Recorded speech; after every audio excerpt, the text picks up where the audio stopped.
اب ایمان والا جو ہے اس کی خود یہ شان ہے کہ وہ سچا ہوتا ہے۔ محبوب پاک صلی اللہ علیہ وسلم نے ارشاد فرمایا مومن جھوٹا نہیں ہوتا، مومن جھوٹا۔ پھر اسی ایمان والے کو رب تعالیٰ جل شانہ نے یہ بھی فرمایا کہ اللہ تعالیٰ سے ڈرو۔ اب پہلے بھی وہ سچا ہے، پھر اسے ڈر یعنی تقوی کی دولت کا بھی فرما دیا، سچا بھی ہے، تقوی کی دولت بھی اس کے پاس ہے۔ اب رب تعالیٰ جل شانہ ارشاد فرماتا ہے کہ تم سچوں کے ساتھ ہو جاؤ۔ اس سے کیا مراد ہے؟ مومن جھوٹا پہلے سچا ہے، پھر تقوی کی دولت بھی اس کے پاس ہے، تو رب فرماتا ہے سچوں کے ساتھ ہو جاؤ۔ اس میں سے ایک یہی بات ہے کہ وہ لوگ جو کاملین ہیں، جب مومن تقوی کی دولت والا بھی ہو، ایمان کی دولت بھی ہے اس کے پاس، اب تقوی کی دولت بھی ہو، تو وہ ان کاملین میں اس کا شمار ہوتا ہے، ان کاملین میں۔ اور دوسرا جو صالحین ہیں، جن کو سچا کہا گیا ہے، جن کو سچا فرمایا گیا ہے، اللہ تعالیٰ جل شانہ نے ان کی یہ شان اور عظمت رکھی ہے کہ وہ محبوب پاک صلی اللہ تعالیٰ علیہ وسلم کی شریعت پاک کے ظاہری اور باطنی رازوں کو جانتے ہیں، ظاہری اور باطنی رازوں کو جانتے ہیں۔ اب جب تو نے سچائی بھی سیکھ لی اور تقوی اور پرہیزگاری بھی سیکھ لی، اب باطن کو کس طرح اس سچائی کے اور اس تقوی اور پرہیزگاری کے قوانین کے ساتھ چلایا جاتا ہے، یہ آ کے ان صالحین سے سیکھ لے، کاملین سے سیکھ لے۔ اور پھر اگر وہ صحبت جو ہے ایسی ہو جس طرح کہ کسی جگہ صحبت کرنے سے، یعنی کسی کی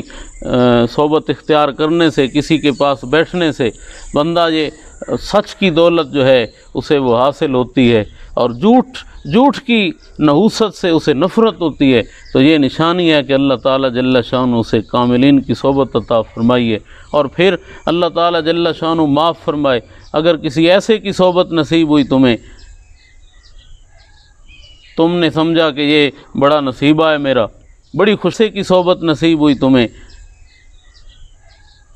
تم نے سمجھا کہ یہ بڑا نصیبہ ہے میرا، بڑی خوش قسمتی ہے کہ مجھے صحبت ملی ہے، حالانکہ اس کی صحبت ملنے سے اس کی صحبت نے تمہیں نشے والا بنا دیا، اس کی صحبت نے تمہیں کسی گناہ والا بنایا ہے، یعنی کہ اس کی صحبت ایسی ہے کہ وہ خود اس فعل میں مبتلا ہے، وہ کسی زنا میں مبتلا ہے، وہ کسی نشے میں مبتلا ہے، اور تو اٹھتا بیٹھتا اس کے ساتھ ہے، اور ساتھ ساتھ وہ صحبت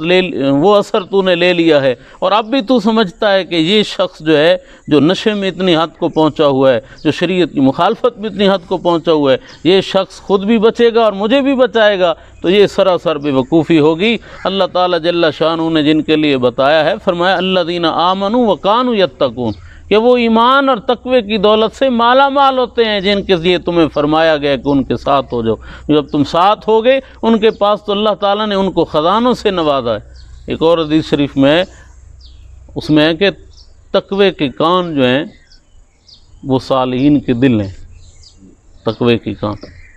جب بندہ قرب میں آتا ہے تو تقوی کی کچھ نہ کچھ جز نصیب ہوتی ہے، کچھ نہ کچھ، وہ بندے کے پاس جتنا برتن ہو۔ تو اللہ تعالیٰ جل شانہ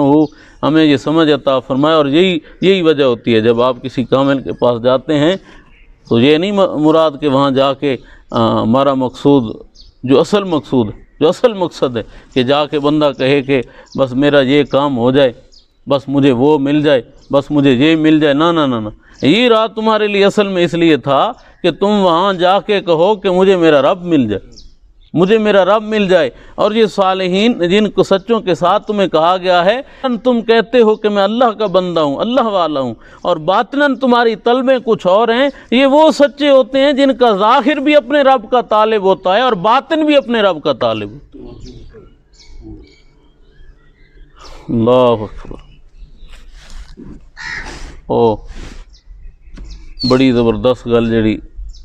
مشہور ہے، اے درجے ہوندے نے نا صوفیاء دے، ایک مقام ہوندا ہے۔ بہرحال گل جڑی جویں حضرت بابا سید جلال الدین شاہ رحمۃ اللہ علیہ کہ بندے آنا تے آپ نے اینی فرمانا، تلاوت قرآن روک کے انہوں فرمانا بھئی پانی پی لے اتھوں، تیرے واسطے دعا کر چھڑی، پھر تلاوت شروع۔ اب یہ جو طریقہ ہوتا ہے محبوب پاک صلی اللہ تعالیٰ علیہ وسلم کے غلاموں، اللہ تعالیٰ جل شانہ وہ جن کے سینے کو ظاہری باطنی رازوں کا خزانہ بناتا ہے، اسے کان بناتا ہے، وہ پھر ان کے قرب میں جو آتا ہے وہ کچھ دیر آئے، کچھ گھڑیاں آئے، کچھ دن آئے، کچھ وقت آئے، آتے ہی اس کا جو حصہ ہوتا ہے اسے ملتا ہے، لیکن خود وہ کامل، خود وہ اللہ تعالیٰ جل شانہ پاک محبوب کا صدقہ، محبوب کے آل صاحب کا صدقہ ہمیں زندگی اسلام والی، موت ایمان والی نصیب فرمائے۔